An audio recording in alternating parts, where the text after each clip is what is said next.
This is my story. My story on the man who is revered as the 20th century's greatest writer. A man often misunderstood who through his personal sensitivity and empathy created some of the best literature ever. This is my story of Papa, Ernest Hemingway. These short stories were written and inspired on the shore of Lake Walloon, where the Hemingway's summer cottage is, and where Grace Hemingway's creative genius was gifted to Ernest and others.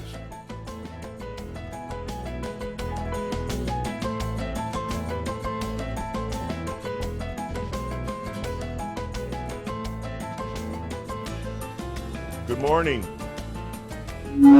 Whoa, that was Grace.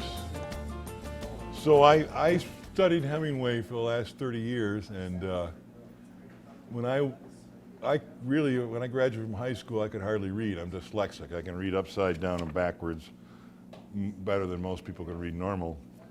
And teacher gave me a book, Last Mohicans. He said, he knew I needed his credit to graduate, and he said, Dennis, he said, I'll help you with this, but I want you to write a paper on this book. And it was called Last Mohicans by James Fenimore Cooper. And he said, the deal is you either get an A or a D. There's no B's or C's or in between. You either get an A or you get a D. And so I studied Hemingway and why he wrote, how he wrote, writing one word on a pad, another word, a space, another word, a space. And he'd work to get one true and genuine sentence. And so what I've hoped to have accomplished in my writings is when I read Ice and the Old Man to the group, Kristen looked at me and she said, Dennis, you're a good writer. And I was shocked because here's a Hemingway who's a very good writer herself saying, you're a good writer, and I don't know the difference between an adverb, a noun, an adjective, a pronoun, a verb, but I know consonants and vowels and periods.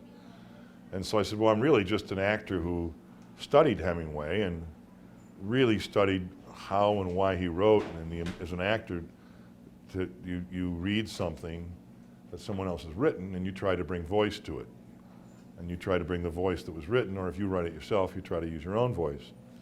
And she looked at me and she said, it's okay, Dennis, if you want to be an actor who portrays an author, you go right ahead, but you're still a damn good writer. So I took that and like I said, 17 stories in 12 days.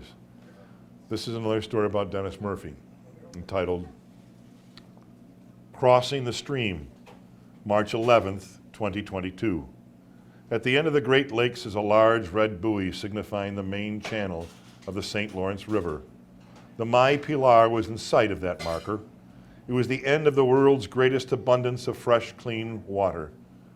The Great Lakes poured through the opening of the Great St. Lawrence River. Murphy had researched the meaning or definition of Lake Ontario and had discovered that the Haudenosaunee had called the lake Lake Ontario, or in a more simplistic term, Clean Lake. Murphy had read the stories of the Stone Canoe and the Handsome Lake Prophecy. His father, Will, had been mentored and guided by one of the great chiefs of the Confederacy. Chief Orrin Bucktooth had been a foreman at New Process Gear along the bank of Onondaga Creek. Orrin was a peace chief and a member of the Grand Council who would meet in the Longhouse of the Onondaga Nation. The old Indian had taken Will under his wing and made sure the 17-year-old didn't burn his hands off in the hot furnaces of the gear plant. He was not just keeping the young man safe. He was not a boy and not yet a man, thought Orrin. Will was 6'4" and weighed maybe 185 pounds, slim and trim, and the Onondaga chief not only guided the soon-to-be graduate, he invited him down to the res, as the residents called the nation, and taught him to hunt. Will was indebted to the old chief in ways he had yet to learn. The Eagle showed up as he was crossing the border between the U.S. and Canada. To port he could see Maine Duck Island, and as he looked off to starboard side, Wolf Island. And then the red buoy he had to leave to starboard. Dennis sat on the flying bridge with a fresh bowl and a Black Russian in his large coffee cup. Mai Pilar was cruising at no more than 8 knots, and she could do 25 knots without putting a sweat on. An hour later, he was calling customs and readying for his first adventure of 1999 in Kingston. Murphy strolled the docks back to his boat. He turned on the solar panels and hooked up the 30-amp power cable. Shit, shower, and shave. Ah, a sailor's life. No one's bullshit to put up but your own. He jumped in the fresh lake water again. 30 minutes later, he had accomplished his 3 S's, as he called them. Time to roll a bone, have a black Russian, then taste the dragon. 20 minutes later, his small but efficient black Russian was pulsing through his body, and the indica rolled spliff was half smoked in its little plastic vial. Dennis opened the creaky door to the pub. He took in the air of the place. That sedated aroma from the kitchen or the energy of its patrons always struck Dennis. His stool by the tap was unoccupied. He lumbered over and sat at the second stool from the end. The owner, a long-bearded soul, said, "What do you have, lad?" Murphy grinned and said, "I'll have a breath, please." And the slow pour of the naturally drawn filled cask filled the glass pump by pump. Real beer, thought Murphy. The brewmaster eased the glass of fresh bubbles across the bar. Dennis wiped his lips clean and raised the glass. As the creamy top of the glass touched his lips and mustache, the English professor captain felt sweet peace. He was in his favorite pub in town. Home is where the heart is, he recounted from Thornton Wilder's Our Town. His heart was full of joy. Murphy took another swill of the pure, sweet, dark, frothy liquid. He turned around to take in the entire scope of the place. He noticed students and loving couples. There was a family of 8, 2 children, 2 parents, and what must have been in-laws or friends of parents, and a sweet older couple in their 80s. The door opened, and his heart fluttered. There, standing in the doorway, was this brilliant glow of energy or aura. He saw blues, greens, strands of yellow and gold, and she walked into the light. This woman was maybe 5'4", but when she walked in a room, she commanded a look. She strode right up to the bar and sat next to Murphy. He smiled like a 14-year-old would, hoping she'd notice him. The lady ordered a dragon's breath. She was his kind of girl. Nervous, he removed his beret and said, "My name is Murphy, and you are?" She smiled and fidgeted a little bit. She spoke sweetly and with a small voice said, "I'm Katrina. Trina is what my friends call me." He settled in and the two let their auras collide. If it had been dark, sparks would have flown. She started the conversation. "So what do you do, Murphy?" He was shy and demure for a moment, and then he blurted out, "I teach English literature at Hobart College, and I chase Ernest Hemingway." Trina was stunned, but she didn't show it. Ernest Hemingway was her inspiration for being a writer, for being alive. Who was this guy, she pondered. Dennis asked, "May I ask you a question?" What the hell, she figured. Sure. He leaned close and said, "What inspires you?" Katrina melted on the bar stool like a candle in the wind. Who is this fucking guy? Why did I walk in here tonight? Dennis put his hand on her left leg and spoke.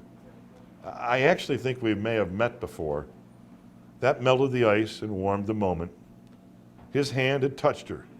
She felt his energy, his touch, and it excited her. "So what's your story? You a fisherman or something?" Murphy leaned back and said no, he was just a lost soul on a journey having beer and chips. Trina laughed and grabbed his right hand. It was electric. They both knew it. "What are you having for dinner, Murphy?" "Fish and chips with their mac and cheese," he told her. The lady looked at the bearded barkeep and spoke. I'll have the mac and cheese, and I'll have the fish and chips with mac and cheese, and he'll have what I'm having." The evening was utopian, like Santana playing Black Magic Woman at Woodstock. Murphy had not been on a date with a woman since the days he and his wife went out. That fire had been distinguished. A new fire was burning.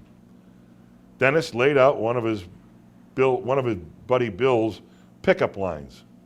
So I'm a cannabis guy. Let's grab some desserts and go back to my boat. I'll make some coffee and tell you my story.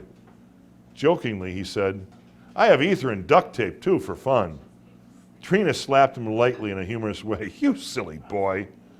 It might not be love at first sight, but it was life at first bite. It was love at first bite.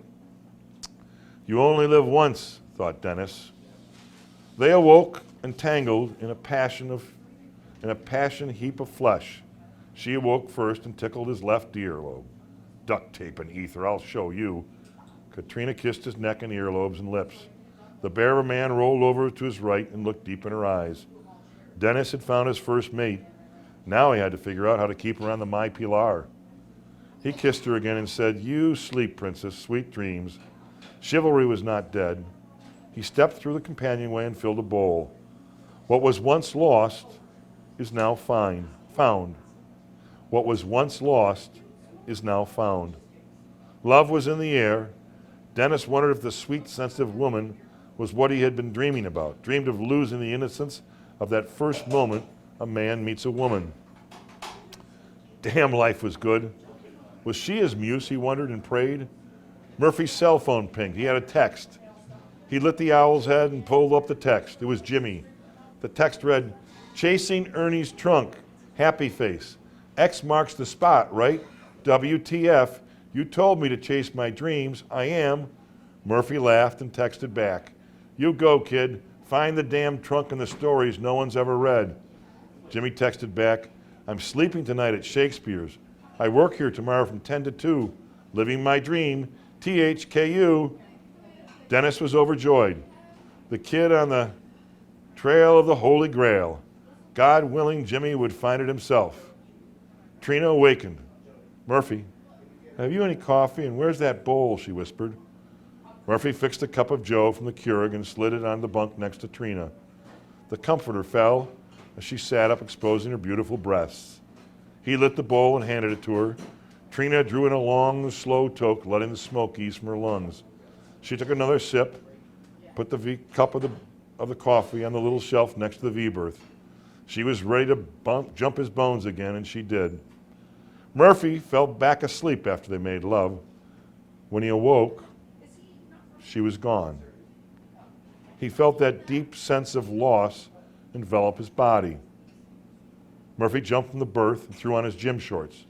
He walked through the cabin, nothing. She didn't leave anything except her scent. The scent of a woman. He climbed the 4 steps to the aft cockpit. It was another beautiful day. Murphy scanned the dock as a deep feeling of loss overtook him. No Trina. Dejected, he jumped in the lake off the stern. Murphy swam out in the little channel between the dock. He was a strong swimmer. He took a deep breath and dived below the water, swimming under the surface all the way back to the My Pilar. When his head broke through the water, he took a big pull of the fresh air and stepped on the ladder standing on the teak wood platform. Trina handed him a towel. Let's get some breakfast going, Skipper. Daylight's burning and we've got ground to cover if you want to swim bare ass in Breaky Bay. Murphy's new first mate grabbed her backpack, laptop, and down the hatch she went.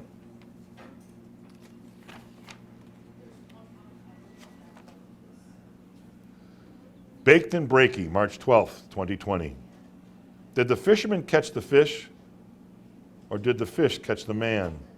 Did the man catch the woman, or did the woman catch the man?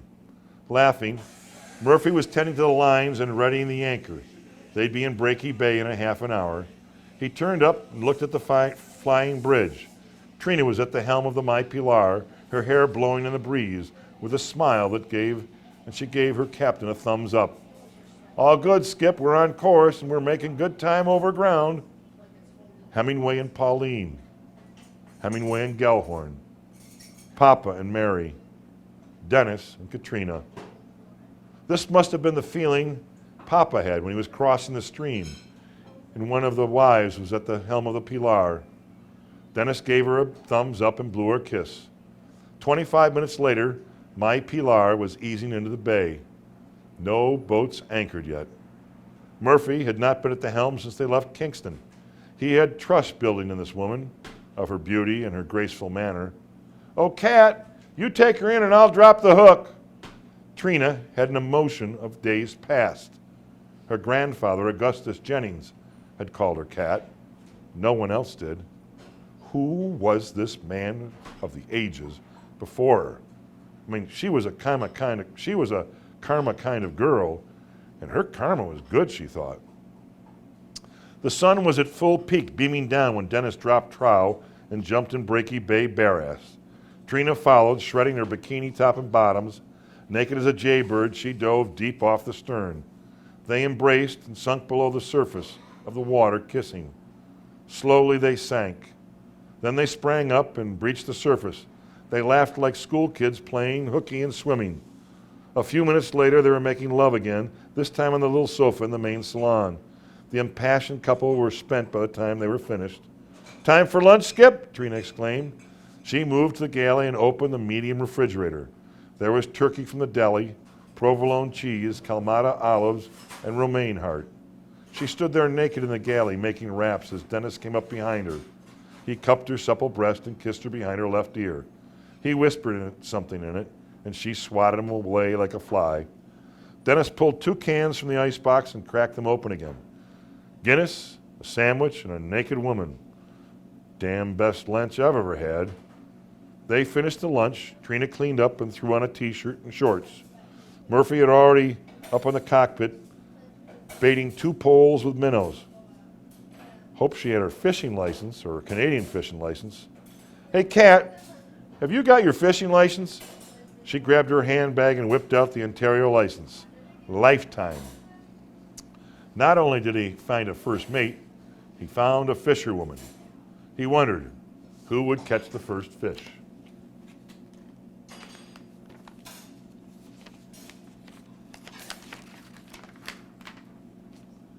Oh, what a rogue. That's from the Now I Am Alone soliloquy in Hamlet. "Oh, what a rogue and peasant slave am I. Is it not monstrous that this player here?" That's how that soliloquy opens. Oh, what a rogue. March 13th, 2022. Murphy did not catch the biggest fish. Trina did. A big, plump salmon. It was early to catch one of these majestic beauties. Trina had only caught 1 fish. Murphy had filled the small bucket with fresh lake perch. Like Pauline and Papa, they had caught dinner. The My Pilar had a wonderful galley. Dennis loved to cook. His mother had taught him to love making a meal, and he did. He had cleaned the perch and was readying them for his special batter and then frying them in bacon grease. Trina was filleting the salmon. Murphy had weighed it before. It was field dressed. 38 pounds of fresh salmon. "Cat, trim that thing up good." He had wasabi and soy sauce. "We're having grilled salmon, fresh fried perch, and sashimi tonight." Trina stopped her trimming of the fresh sweet meat. She walked back to the companionway and said, "Murphy, come over here." He was standing in the galley with his goofy apron strung around his waist. He edged over to her, and she placed her hands behind his head and pulled him close. Their eyes linked like lasers. "Murphy, let's make a pact. I'll be your first mate, and you, sir, you, my noble knight, are my friend and lover forever." The statement blew him away. She kissed him deeply and passionately. Dumbfounded, and well, he was struck by her power, he said, "Cat, I'm not sure if I picked you up last night or whether you picked me up, but I've always wondered if the fisherman caught the fish or if the fish caught the fisherman." She was struck by his deep empathy, his sensitive nature. "Skip, how about we agree on something?" Murphy nodded his head. "Let's believe that the fisherman catches the fish and that the fish catches the fisherman. Who cares who gets caught as long as one gets caught by the right bait?" He grabbed her hand and kissed the hand of his princess. After dinner, they sat on the aft deck looking at the stars. Murphy had pulled a bottle of homemade wine his buddy PJ had squeezed 2 years earlier. They sipped the first glass. Murphy filled the owl's head with a strain of indica called Alfred's Dream. It was grown near Alfred, New York. The sticky bud, as he called it, was a deep green purple mass with strands of little red bud, almost like the hair of a sweet red-haired Irish woman. When you look out in the dark of night and see the stars, what do you see, Cat? Dennis said softly. He lit the bowl and passed it to Trina. She took in a deep, smooth, long toke, holding it in and exhaled. I see God. Dennis pondered for a moment and spoke. What do you mean, Cat? She could not put into words at that moment the answer to his question, but she knew the answer. Let's talk about it tomorrow, okay? She could not. Sure, he thought, and reached over and squeezed her hand tight. The two little school kids, they looked like two little school kids as they sat there while looking up at the stars. Dennis stood up and dropped trowel again, tossed his shorts and t-shirt down in the cabin. He looked at her again and smiled. My lady, may I have the first dance? And he took 2 steps and drove back into Breaky Bay, bare-ass. His princess followed him, stripping off her halter and shorty shorts. They embraced in the cool, crisp water, no worry about sharks. They kissed and sank below the surface as they'd done earlier in the day. When they both broke the surface, a fist jump.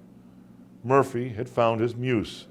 He was enthralled and inspired by Cat.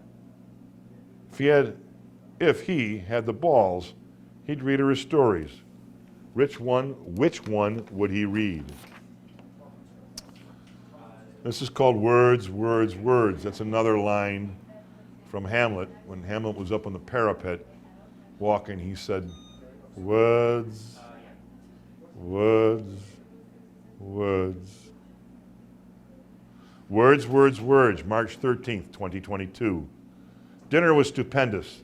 The two had laughed and told stories of their journey. Murphy wanted to read her something he had written, but he didn't have the balls. There was a supreme silence that was broken by Katrina's sweet, saucy voice. So, Dennis, are you going to read me something you wrote? You read to me tonight, and tomorrow I'll read to you. He was speechless. Yeah, sure. Dennis rose and walked over to the nav station. He grabbed a sweet leather bag, handmade Pony Express bag his buddy Frank had made and crafted 32 years earlier. Murphy opened the brief and pulled out a tattered old folder. What would he read to her? What would she like? He thumbed through it until he found his first story. Ice and the Old Man. He pulled the pages and sat across from Trina. This is the story of an old man, a dog, and the ice. Dennis cleared his throat and read the story. When he finished, the skipper looked at Katrina, and she was crying, actually sobbing. He rose, took 2 steps, and sank to his right knee. What? It's just a story. She grabbed his hand and kissed it above the knuckles. Katrina stood. He stood. She hugged him and spoke. My pop-pop died on the ice fishing. His dog was a mutt. They both held each other tight and cried and cried and hugged and hugged. Dennis held her hand and pulled her into the V-berth. She stripped down to her birthday suit. He pulled the comforter back and she slid in, wet eyes and all. Dennis dropped his shorts. He pulled off his t-shirt and tossed it in the main cabin. The empathy was deep. Dennis slid in behind Kat and held her as she shivered from the story he had told her. The warmth of the two lovers doubled the minute their skin touched. No sex tonight. Dennis whispered, "It's okay, Princess. You're safe. Sir Dennis will keep you warm and protect you of that which might harm your heart and soul."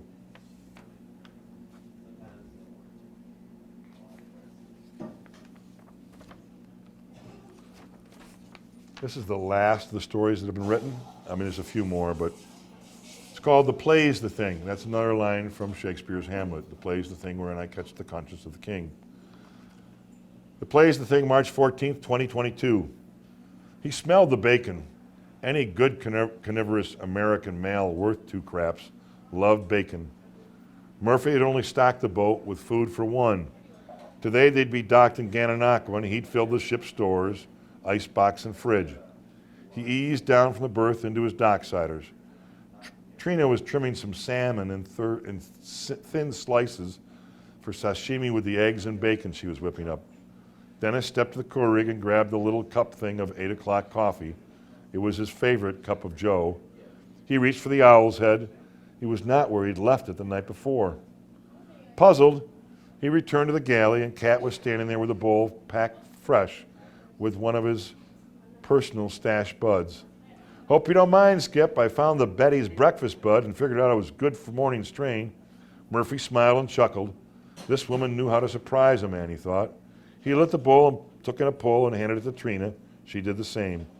Murphy stepped up the 4 wood steps of the companionway. He slid off his docksiders and dove in the crystal clear water of the cove. The morning dive. Most days, it was almost like he was cleansing himself of the past day's failures. Today, he was using the morning dip to awaken his senses and embrace the moment. The last 36 hours had been unplanned, were spontaneous, and intimately raw. He stepped up on the transom platform and dried off. The bacon smelled so damn good. Breakfast in 5, Skip, Trina chirped from below. Her voice sounded like the morning songbirds holding symphony on the shore. Beauty was in the eye of the beholder, thought Murphy, and he was beholding beauty in Trina. Breakfast was a sweet, simple meal, coffee, OJ, the breakfast Katrina had prepared. She spoke. Hey, Murphy, there's a great little theater in Gann. How about we go online and I grab 2 seats for tonight? He loved live drama theater.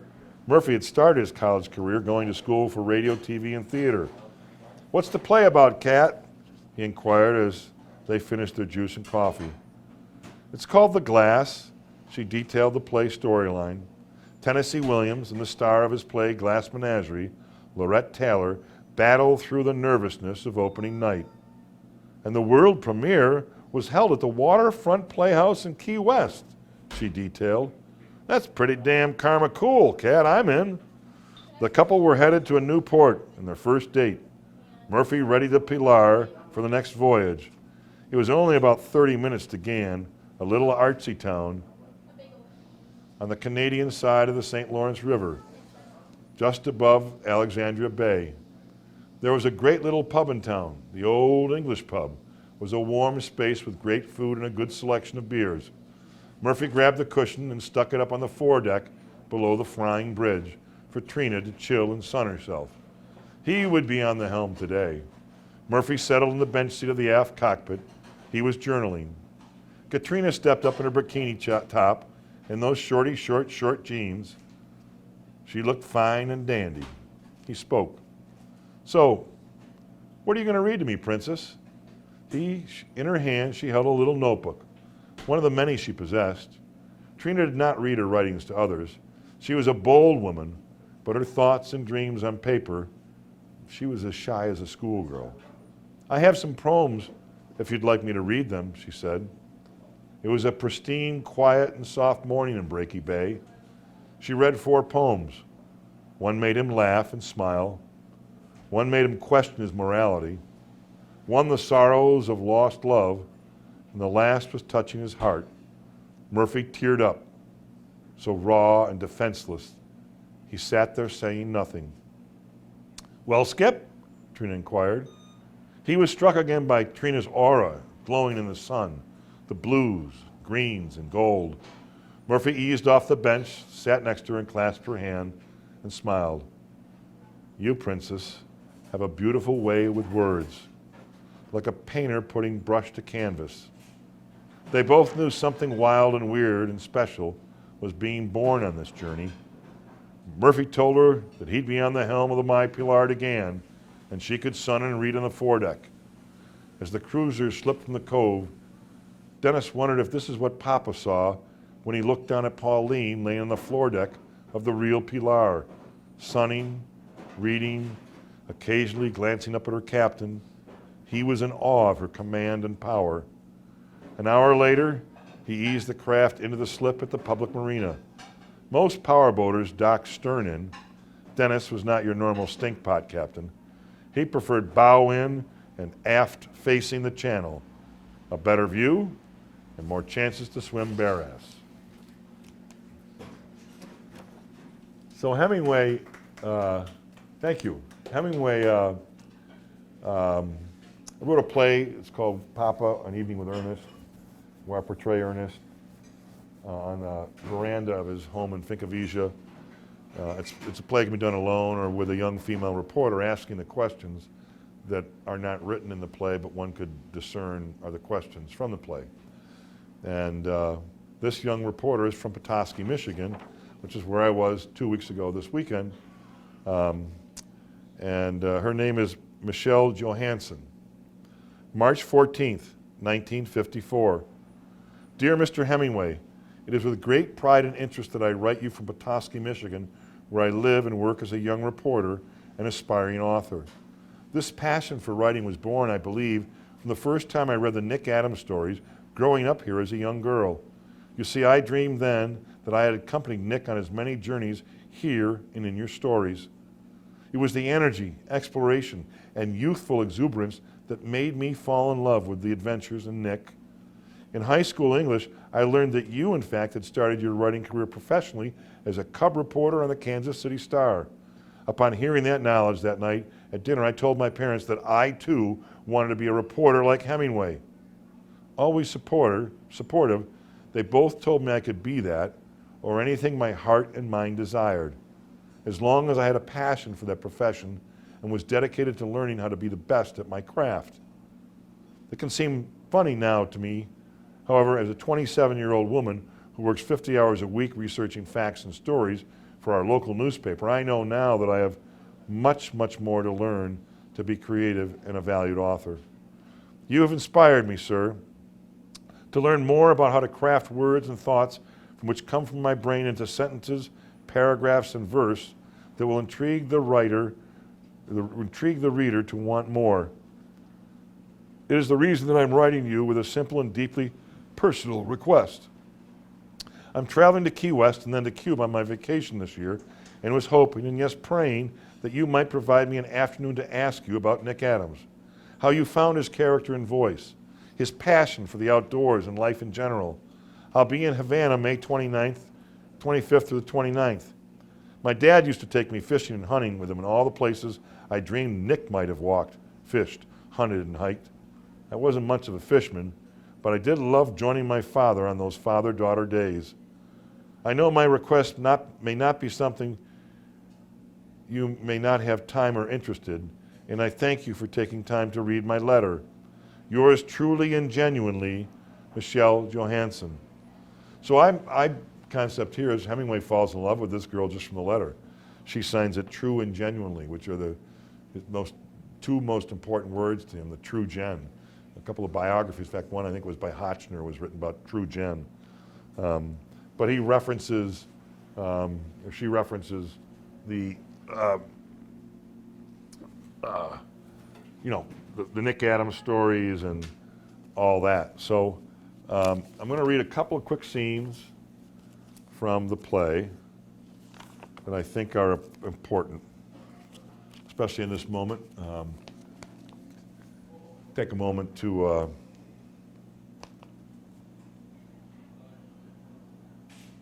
think about the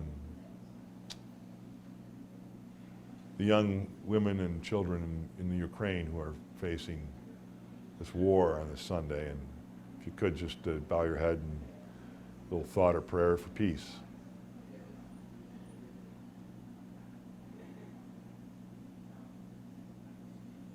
Okay, this is Papa, An Evening with Ernest.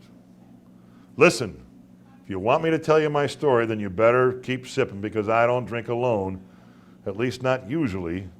Let's see, where was I? Yes, Cuba. I love it here. The fishing, the hunting. I probably had the greatest hunt of all my life here in the Gulf. Puzzled by that, are you?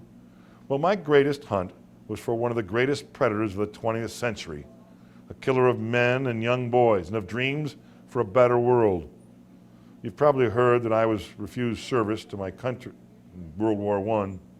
I wanted to go kill Krauts like every other American boy for the cause of freedom, to strike back at the wrongs of man, but my beloved country refused me. It was probably the greatest defeat of my life. Young, ready to conquer the world, driven by impulse. Instead, I left my homeland and signed up as an ambulance driver in the Italian Medical Corps. And that's where I picked up my pen. I wrote about the injustices that I saw and experienced, the dying young men on the battlefields. I experienced firsthand their pain and suffering. And as much as I relish a good fight my entire life, I quickly came to despise war and the wrath that it brings to humanity. Let's face it, war is war, and God, please excuse me, but why we go to war and how we get sucked into it by our politicals is a real crime. I'm not criticizing the men who fight, just the men who make them. I don't hate much in life, but any man who sends children to war should have to shake their hands when they return, when they leave, or help bury the bodies upon their return. Well, at that point, I figured, what the hell? If you're going to pay me to write a story and tell the whole truth, nothing but the truth, then I might as well do it. And it paid better than driving an ambulance on the front lines. As a young cub reporter, I knew the front lines. I knew their stories. It's their stories I wrote, their vision, their joy, their sorrow and pain, their deaths that forever changed my view on war. What's the old saying? Never start a fight you can't win. And I always say, never walk away from one you can.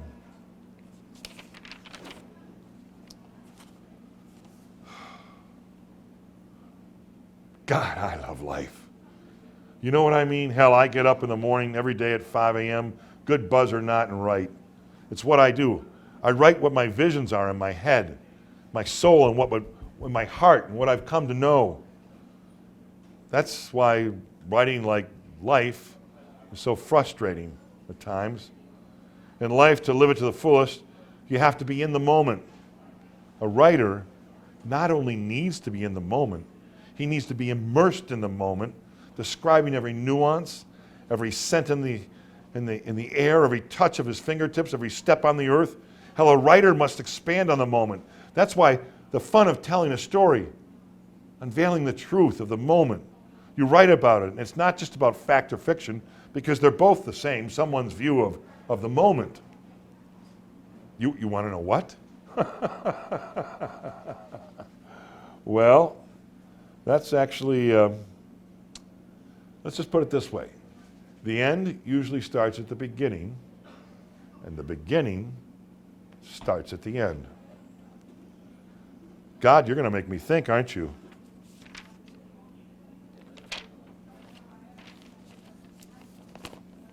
This is on a veranda a little bit later in the day. Daughter, I don't like to talk about my writing. There's really not much to say. I mean, in my stories and novels, you'll sometimes find a passage that I really don't know I was writing at the time, which reveals my craft. That's right. This business is a craft, like a potter on the wheel. A writer just sits it's actually easy. Writing's easy. You just sit at a yellow pad with a pencil and bleed. Tell you what, writing is like a potter. You know that sound, the eek, eek, eek, eek, when the potter is pumping the wheel, the smell of the clay and that thick, earthy smell, the potter's hands in the water, then the clay spinning on the wheel driven by the potter's foot pumping ever so slightly. A potter can spin for hours upon hours, pot upon pot. It's all in the pacing. You know how you tell a great craftsman? The manner in which he hides his mistakes. That's right. That's right. His mistakes. Every goddamn book and article I wrote was flawed in some manner or fashion, but when I wrote it, it was perfect. Or at least it was for that one moment. You want to know something else about writing? Writing is a craft. It's an art. Just like the great masters whose paintings hang across the walls of museums and collectors around the globe.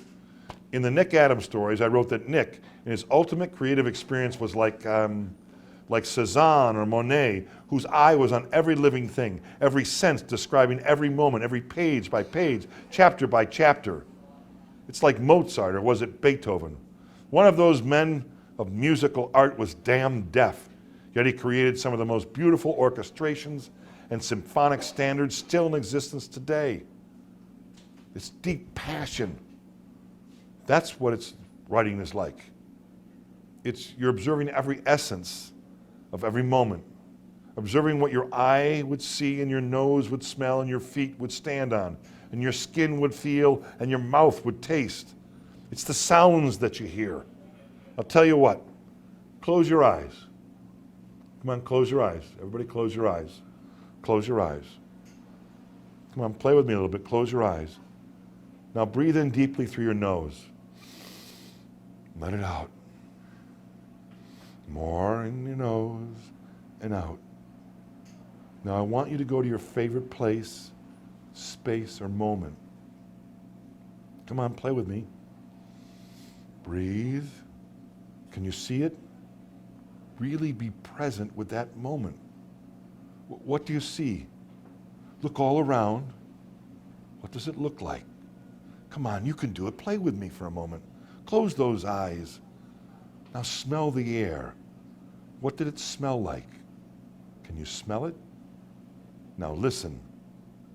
Is it the roll of the waves or the hawk above soaring and calling out? Can you feel it? Can you touch it? See it? Smell it? Hear it? You become part of that experience in that single moment. Well, that's the essence of writing or painting or getting up on a goddamn stage and doing some play or song or poetry. You have to stop, think, and listen to be a good writer, in my mind. All of them. Steinbeck, Pound, F. Scott, all of them were good listeners. Christ Almighty, we'd sit up till 4 a.m. in a cafe in Paris drinking wine and talking about the world, politics, and the arts, and occasionally writing. But it was in our conversations where we became better at the craft of writing. And it wasn't our debating abilities, which we uniquely had. It was one simple act of communication. Listening. Our ability to listen provides us with an opportunity to understand what someone is feeling right here.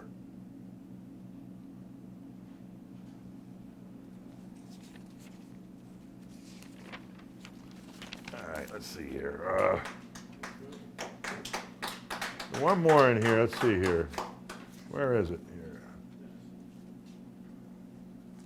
We've got, going to finish with the rules of writing. There's actually a Kansas City Star document, and these are the simple rules of writing. And if you follow these rules, you can probably write like Papa. The lady says, are there rules for writing? Are there rules for writing? My daughter. That's a great question. Well, I learned the rules of writing as a 17-year-old. I took a position at the Kansas City Star as a cub reporter.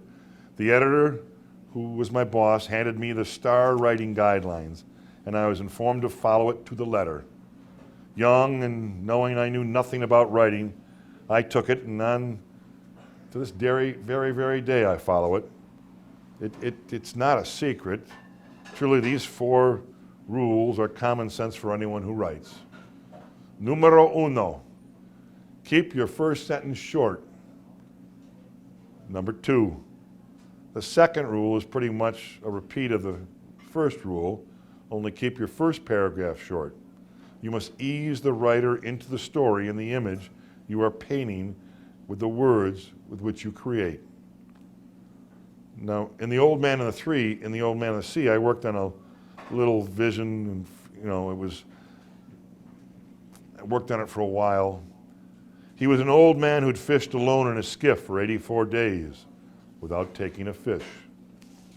The vision in my mind was the fortitude of the old crusted fisherman. The process is to keep in the face of failure. The third rule is to be a good writer is to utilize vigorous language. Do not be lazy with your words. Use the language to extract your story, character, and intention. And lastly, number 4, and equally most important, be positive, not negative. Use your creative skills to bring forth the story of a scene. Be balanced with the energy with which you write as a writer. The use of the positive will create a flow of energy and mentality and a mental creativity that you can capture, but yet never tame. There's one more rule, a strong standard by which I continue to write today. Never finish your last sentence on paper. Starting it and leaving it gives you a place to pick up that flow. It's a simple little trick, but it makes it easier the next day. Funny, but at 17, you take on a standard and you carry it for a lifetime. There's one more story. I was in Florida a year or so ago, and I was at a table. It was my birthday. And I had a book called Hemingway's Brain out. It's about how Papa probably suffered from CTE. He had 9 or 10 or 12 concussions. And there was an African American down the road. I'm sitting at a table outside a coffee shop, much like this one. It's a beautiful May morning, May 18th. And I'm reading the book, and I have a pencil in my hand. And I see the guy, and I'm like, oh man, it's my birthday. I'm getting my car oil changed over here. Please don't bother me. Please don't. And I put out the, please don't bother me, please don't bother me, please don't bother me thing, you know? And he didn't bother me. But when he walked by, he gave me the last line of the play. And the old man said to me, how far's a man got to go before he knows he ain't getting nowhere?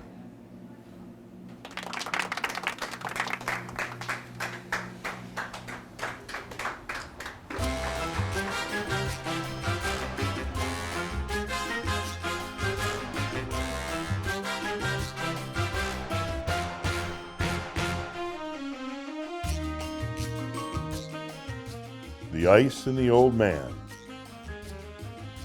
Black Dog, A Fish Story, Finding Seth, Crossing the Stream, Finding Ernest's Trunk.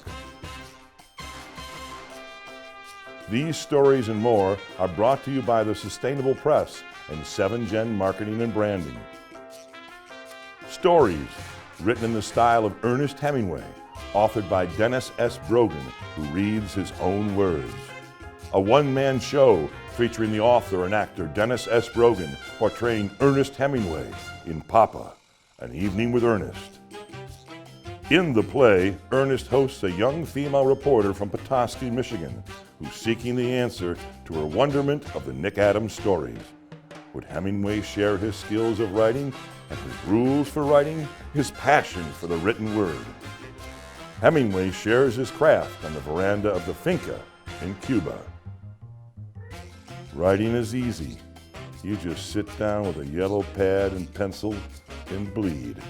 For more information, or to book the stories from Walloon Lake, or schedule the one-man show Papa, An Evening with Ernest, email DennisSBrogan@gmail.com. Peace, love, sunshine.